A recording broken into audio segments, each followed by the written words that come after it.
Wow. As a kid at heart from Mitchell, South Dakota, this is a lot to take in. I do remember being a graduate, sitting down there, and I know what I was thinking. I wanted the guy sitting up here to get on with it so I could get onto the party with my friends and family. I know that many of you feel the same, and we're going to get through this together, okay? President Jackson, the Black Hills State University administration, faculty, the class of 1969, friends, family, and graduates, I'm truly humbled. I want to take this unique opportunity to also thank Joseph and Martha Nelson and the Nelson family.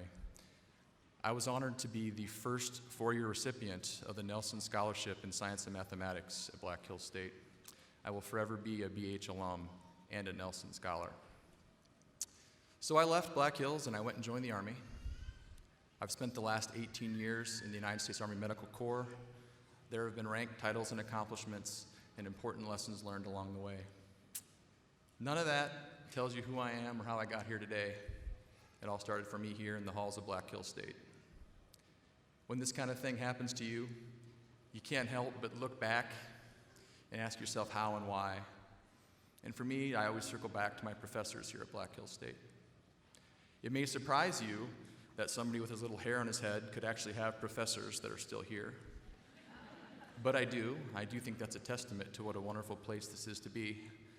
Dr. Zafis taught me biochemistry. Happy retirement, Dr. Z.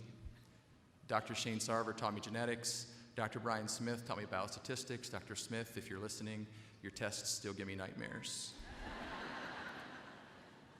I'm a neurologist, and I've dedicated my life to the care of patients who have diseases of the central nervous system. My neuroscience professor, Dr. Charles Lamb, had a profound impact on my life. His tests were pretty darn hard too. Dr. Lamb, I won a second shot at that first semester physiology final. I needed over a 90 to get an A. I didn't even get close. I guess it still haunts me.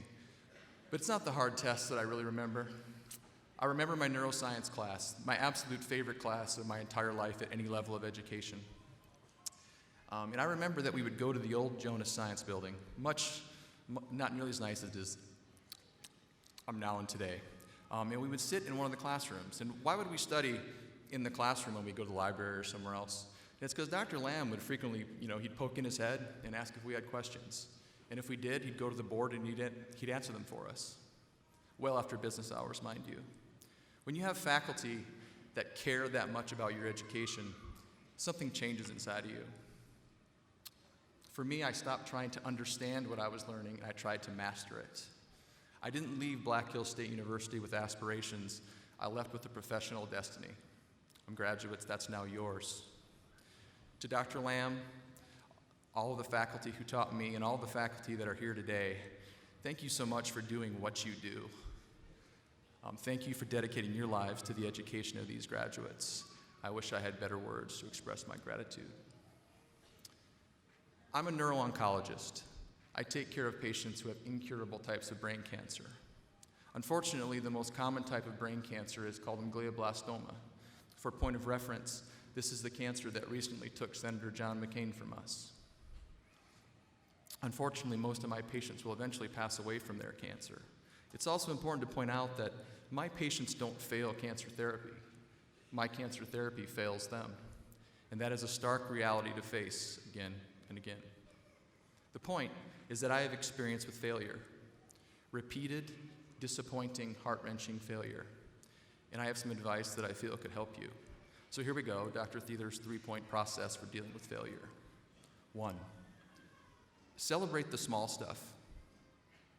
Finishing a year of chemotherapy, or even just being alive on a beautiful day, can be a reason for a hug, for a celebration, or a small party. You can't save happiness for only the greatest of success. Celebrate the small stuff, because the rough stuff might be just around the corner. It is my patients and their families that have taught me this more so than anyone else, and I celebrate the small stuff with my patients whenever I can.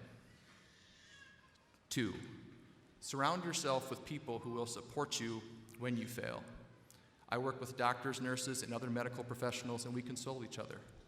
We laugh, we curse, and we cry when caring for patients with the worst afflictions of mankind. They get me through some tough times, and I hope I do the same thing for them. The person who is there for you when you fail repeatedly is worth their weight in gold and is worthy of the same treatment from you. The person who is not worth your time. 3, you have to learn to deeply analyze and understand your failure. But at the same time, you have to allow yourself to move on. I have to be completely honest, doing what I do, I'm still a work in progress here.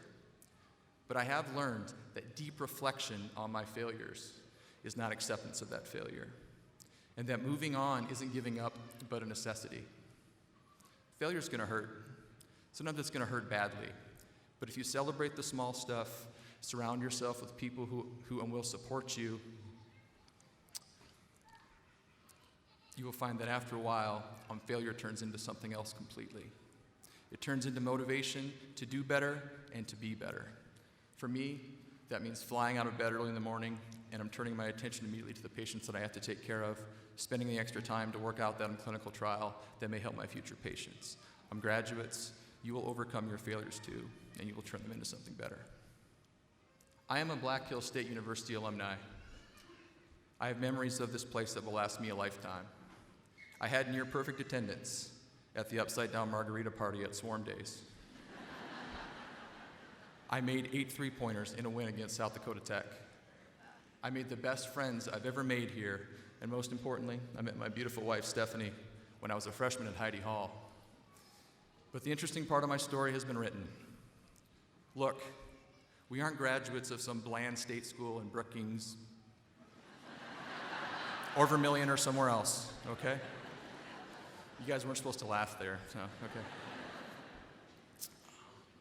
When you leave this place, and the further that you go, there's a very small chance that anyone's gonna ever have heard of Black Hills State University or have any idea where Spearfish, South Dakota is on a map. But graduates, I'm telling you now, they aren't gonna see you coming. A few more things. Be an involved alumni, because I think you'll find it's rewarding. Send your kids to school here. Braden, Allison, and my niece MJ, I'm talking to you. And finally, tell everybody who will listen about the wonderful place that you went to school. All right, graduates, we got through it. You're a few minutes closer to party time. So in closing, go Jackets, beat Tech. Thank you.